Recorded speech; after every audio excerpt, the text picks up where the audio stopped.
आखिर कौन था सलमान लाला, जिसने इंदौर की गलियों में अपना खौफ फैला रखा था? कैसे उस पर उसकी उम्र से भी ज्यादा मुकदमे दर्ज थे?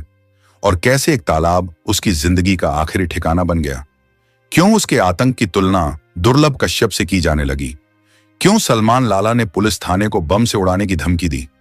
क्यों उसके काले धंधों में बड़े घरों के लड़के भी शामिल पाए गए? और क्यों उसे ऑलराउंडर गैंगस्टर कहा जाने लगा?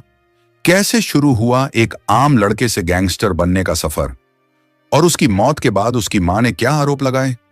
क्यों आज पुलिसकर्मियों की वर्दी उतारने की मांग हो रही है? आइए जानते हैं पूरी कहानी। इंदौर का वो नाम जिससे हर गली में दहशत छाई रहती थी, और उसी नाम के आखिरी सफर ने पूरे शहर को हिला दिया। मौत के बाद उसके जनाजे में हजारों की भीड़ उमड़ पड़ी। सोशल मीडिया पर पोस्टर्स और रील्स बनने लगी। कई लोग कहते दिखे, भले ही उस पर मुकदमे दर्ज थे, लेकिन लाला लोगों का था, अच्छा इंसान था। लेकिन पुलिस के लिए यही शख्स एक बड़ा सिरदर्द था। 28 साल का सलमान लाला, जिस पर 30 से ज्यादा आपराधिक केस दर्ज थे। हत्या से लेकर रंगदारी, ड्रग्स सप्लाई से लेकर फायरिंग तक, हर बड़े जुर्म में उसका नाम शामिल था।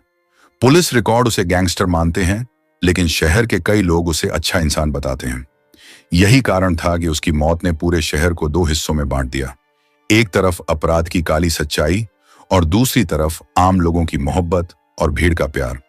सलमान लाला का असल नाम शाहनवाज था, लेकिन जुर्म की दुनिया में कदम रखते ही सब उसे सलमान लाला के नाम से जानने लगे। वो मिडिल क्लास परिवार से ताल्लुक रखता था। घर की हालत आम थी, खर्चे सीमित और कमाई सीमित थी। लेकिन सलमान की सोच अलग थी। उसे हमेशा लगता था कि जिंदगी को बड़ा बनाना है, चाहे किसी भी रास्ते से क्यों ना हो। और इसी सोच ने उसे दूसरों से अलग बना दिया। साल 2012 में उसकी जिंदगी का पहला बड़ा मोड़ आया, जब सलमान की उम्र सिर्फ 15 साल थी। आमतौर पर इस उम्र में बच्चे पढ़ाई करते हैं, खेल कूद करते हैं और दोस्तों की दुनिया में खोए रहते हैं। लेकिन सलमान पर उस उम्र में पहला केस दर्ज हुआ, और आरोप था किडनैपिंग और रेप का। पुलिस और परिवार दोनों हैरान थे। किसी को यकीन नहीं हुआ कि इतना छोटा लड़का इतने बड़े अपराध में शामिल हो सकता है। लेकिन सिर्फ केस दर्ज हुआ, उम्र कम होने की वजह से कार्रवाई बहुत आगे नहीं बढ़ी, और नतीजा यह हुआ कि सलमान और ज्यादा बेखौफ हो गया। यही से उसके इरादों को नया बल मिल गया। पुलिस ने उसे समझाकर छोड़ दिया, और परिवार ने डांट कर रोकने की कोशिश की, लेकिन उसके दिमाग में बैठ चुका था कि अब डरना नहीं है। उस एक घटना ने जैसे उसके लिए अपराध की राह खोल दी, और धीरे धीरे उसकी जुर्म की किताब के नए पन्ने जुड़ते चले गए। वक्त गुजरने के साथ सलमान ने तेजी से अपराध की दुनिया में कदम बढ़ाया। इंदौर के अलग अलग इलाकों जैसे Nehru Nagar, AB road, press complex जैसे दुकानदारों और छोटे कारोबारियों से जबरन वसूली करनी शुरू कर दी। उसकी पहचान अब सिर्फ एक नाबालिग अपराधी की नहीं रही, बल्कि एक खौफनाक नाम बन चुकी थी। इस काम में उसके भाई शादाब उर्फ सिद्धू और रिजवान भी उसका साथ देने लगे।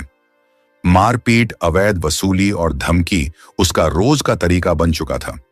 दुकानदारों का कहना था कि जो उसकी बात नहीं मानता, उसके साथ सरेआम बदसलूकी होती। इसी बीच सलमान ने एक छोटी सी गैंग भी बना ली, और धीरे धीरे उसकी पकड़ मजबूत होती गई। जल्द ही उसकी नजर शहर के पब्स पर पड़ी। इंदौर के पब्स में अमीर घरों के लड़के लड़कियां आते थे। सलमान और उसकी गैंग ने वहीं डेरा जमाना शुरू कर दिया। जैसे ही पब्स से लोग बाहर निकलते, सलमान उन्हें रोक लेता और पैसों की डिमांड करता। जो लोग इनकार करते, उन्हें सरेआम पीटा जाता। डर के मारे लोग मजबूरन पैसे देने लगे। यहीं से उसकी ताकत और बढ़ गई। सलमान अब सिर्फ गली कूचों का गुंडा नहीं रहा, बल्कि बड़े बड़े इलाकों और रईस घरानों के बच्चों तक उसका खौफ फैल चुका था। उसकी बढ़ती गतिविधियों की भनक तत्कालीन टीआई तहजीब काजी तक पहुंची। काजी ने उसके खिलाफ केस दर्ज किया, लेकिन सलमान डरने की बजाय और आक्रामक हो गया। उसने सीधे सीधे धमकी दी कि एमआईजी थाने को बम से उड़ा देगा। पुलिस ने उसे और उसकी मां शबाना को गिरफ्तार किया, लेकिन गिरफ्तारी ने सलमान के गुस्से को और भड़का दिया। हालांकि जेल से निकलने के बाद भी उसने अपने काम को रोका नहीं, बल्कि और ज्यादा ताकत और बेखौफी के साथ आगे बढ़ता गया। सलमान का अंदाज फिल्मी था। एक बार उसने एक इन्फ्लुएंसर को होस्टेज बनाया और उसका इंस्टाग्राम अकाउंट हड़प कर अपने नाम से अकाउंट बना लिया। कुछ ही घंटों में हजारों लोग उसे फॉलो करने लगे। उसके वीडियो मिलियंस में देखे जाने लगे। कई युवाओं के लिए वो अपराधी होते हुए भी एक स्टार बन गया। उसके स्टाइल और उसकी बेबाकी की वजह से लोग उसे फॉलो करने लगे। यही कारण था कि वो सोशल मीडिया पर भी सुर्खियां बटोरने लगा।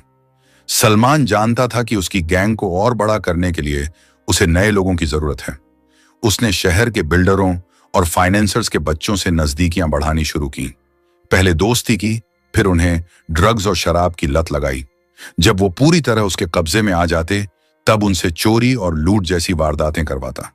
जो बाहर निकलने की कोशिश करता, उसे ब्लैकमेल करता, चोरी डकैती के वीडियो दिखाकर धमकाता। इस तरह उसने कई अमीर जादों को अपना गुलाम बना लिया। सलमान का नाम कई बड़ी वारदातों में सामने आया। साल 2022 में गाड़ी टकराने के विवाद में उसके भाई गोलू और सिद्धू पर इवेंट मैनेजर की हत्या का आरोप लगा। साल 2023 में कबूतर खाना में क्रिकेट खेलने के विवाद में रियाज उर्फ शानू की हत्या में उसका नाम आया। और साल 2022 में एमवाई हॉस्पिटल कैंपस में उसने खुलेआम फायरिंग की और एक व्यक्ति को गोली मार दी। इस तरह के अपराधों ने पुलिस और प्रशासन को हिलाकर रख दिया। उस पर कुल 32 मुकदमे दर्ज थे और पुलिस ने उसके सिर पर 60,000 रुपये का इनाम भी रखा था। कई बार पुलिस ने उसे गिरफ्तार किया, फिर साल 2022 में विजयनगर थाना क्षेत्र से उसे पकड़ा गया। वहां उसने कबूल किया कि शहर की एक बड़ी कॉलोनाइजर की बेटी उसकी दोस्त है और साथ में ड्रग्स पार्टियां करती हैं। पुलिस ने उसका जुलूस भी निकाला और उसे कहलवाया, पुलिस हमारी बाप है और अपराध करना पाप है। लेकिन हर बार जमानत पर बाहर आकर उसने फिर अपराध की राह पकड़ ली। उसकी गिरफ्तारी और रिहाई का सिलसिला यूं ही चलता रहा। सलमान की प्रेमिकाओं की लिस्ट लंबी बताई जाती है। कई बार पुलिस उसे पकड़ने ही वाली थी, लेकिन प्रेमिका उसके साथ होती और उसे बचाकर निकल जाती। एक बार राजवाड़ा इलाके में पुलिस ने उसे घेरा, लेकिन बाइक पर लड़की को साथ देखकर उसे जाने दिया। उसकी प्रेमिका उसके लिए ढाल बन चुकी थी। 29 से 30 अगस्त 2025 की रात क्राइम ब्रांच को खबर मिली कि सलमान अपने भाई सिद्धू को जमानत पर छुड़ाकर इंदौर लौट रहा है। सीहोर बाईपास पर पुलिस ने उसकी स्कॉर्पियो को घेर लिया। सलमान और उसके साथियों ने फायरिंग की। जवाबी कार्रवाई में सलमान के पैर में गोली लग गई। उसके साथ मौजूद सिद्धू, अरुण मालवीय, डार्लिंग, सौरभ राठौर और कुलदीप सालदे हथियारों के साथ पकड़े गए। लेकिन सलमान अंधेरे का फायदा उठाकर भाग गया और नजदीकी तालाब में कूद गया। उसने सोचा कि पुलिस से बच जाएगा, लेकिन तालाब गहरा था और बरसात के पानी से भरा हुआ था। कुछ ही मिनटों में वो तालाब डूब गया और उसकी मौत हो गई। पुलिस का दावा है कि सलमान की मौत तालाब में डूबने से हुई, लेकिन सलमान की मां का आरोप है कि पुलिस ने पहले उसे गोली मारी और फिर जबरदस्ती पानी में डुबोकर उसकी जान ली। उनका कहना है कि सलमान एक बेहतरीन तैराक था। वो तो समुद्र में भी आसानी से तैर लेता था। ऐसे में तालाब में डूबकर मर जाना नामुमकिन है। परिवार का साफ आरोप है कि सलमान का एनकाउंटर किया गया है। सलमान के जनाजे में हजारों लोगों का जुहूम था। भीड़ इतनी थी कि सड़कों पर कदम रखने की जगह नहीं बची।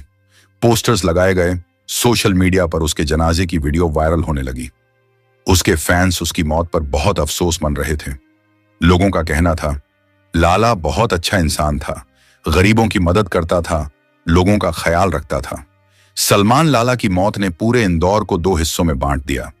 एक तरफ वो अपराधी था जिस पर 32 मुकदमे दर्ज थे, तो दूसरी तरफ उसकी मिट्टी में हजारों लोगों की भीड़ थी।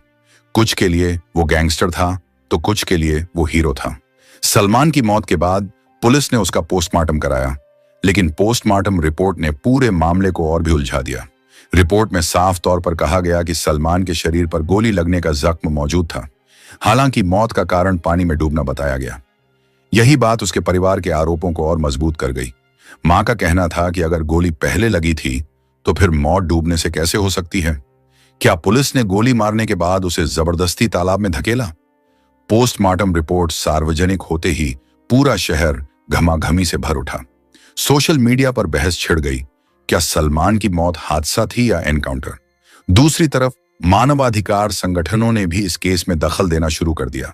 उन्होंने पुलिस पर फेक एनकाउंटर का आरोप लगाते हुए मामले की हाई लेवल जांच की मांग की। अब सवाल यह है कि क्या सलमान की मौत तालाब में डूबने से हुई, जैसा कि पुलिस कह रही है, या फिर वो सच है जो उसका परिवार आरोप लगा रहा है कि उसे पहले गोली मारी गई और फिर जबरदस्ती डुबोया गया? फिलहाल मामले की जांच एसआईटी को सौंप दी गई है। आने वाले दिनों में ही सच सामने आएगा कि सलमान लाला का अंत हादसे से हुआ या फिर एनकाउंटर की उस काली किताब में एक और नाम जुड़ गया। अगर वीडियो अच्छा लगा हो तो इसे लाइक करें और अपने दोस्तों और रिश्तेदारों के साथ शेयर करें। ऐसी ही और वीडियोस देखने के लिए हमारे चैनल को सब्सक्राइब करना ना भूलें। हम फिर मिलेंगे एक और नए केस के साथ। तब तक के लिए अपना ख्याल रखिए। जय हिंद।